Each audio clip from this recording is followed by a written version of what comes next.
আগুনে পুড়ে ছাই হয়ে যাচ্ছে গলন্দ উপজেলা সোনালী ব্যাংক পিসিএল এর নিচতলা কাপড়ের দোকান। তো বন্ধুরা, আপনারা দেখতে পাচ্ছেন সেখানে ফায়ার সার্ভিসের ইউনিট কাজ করছে এবং সাথে আরো স্থানীয় জনগণ আগুন নেভানোর জন্য কাজ করছে।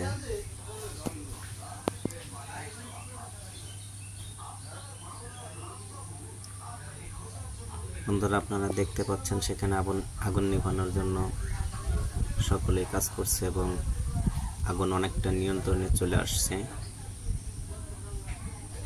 বিভিন্ন মহল থেকে জানতে পাওয়া যায় যে সেখানে আগুনটা ধরে ইলেকট্রিক্যাল সূত্র থেকে, আবার কেউ বলে যে মশার কয়েল থেকে।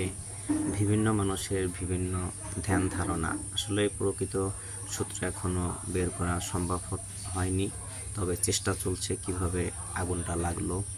উপরেই ছিল সোনালী ব্যাংক, যেখানে মানুষের বিশ্বাস্ত টাকা রাখে, কিন্তু যদি ব্যাংকে আগুন লাগতো তাহলে কি হতো।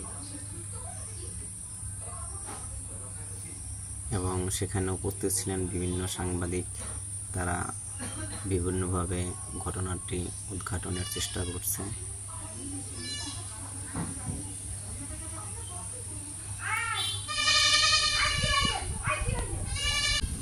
বন্ধুরা দেখতে পাচ্ছেন ব্যাপক ক্ষয়ক্ষতি হয়েছে। হাবিব ম্যানশনের নিচতলা একটি টেইলার্সের দোকান, কাপড়ের দোকান।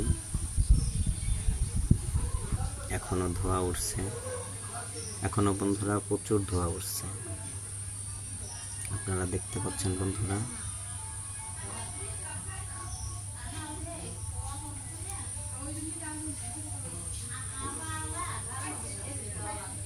সেখানে উপস্থিত হয়েছেন বিভিন্ন সরকারি কর্মকর্তাগণ।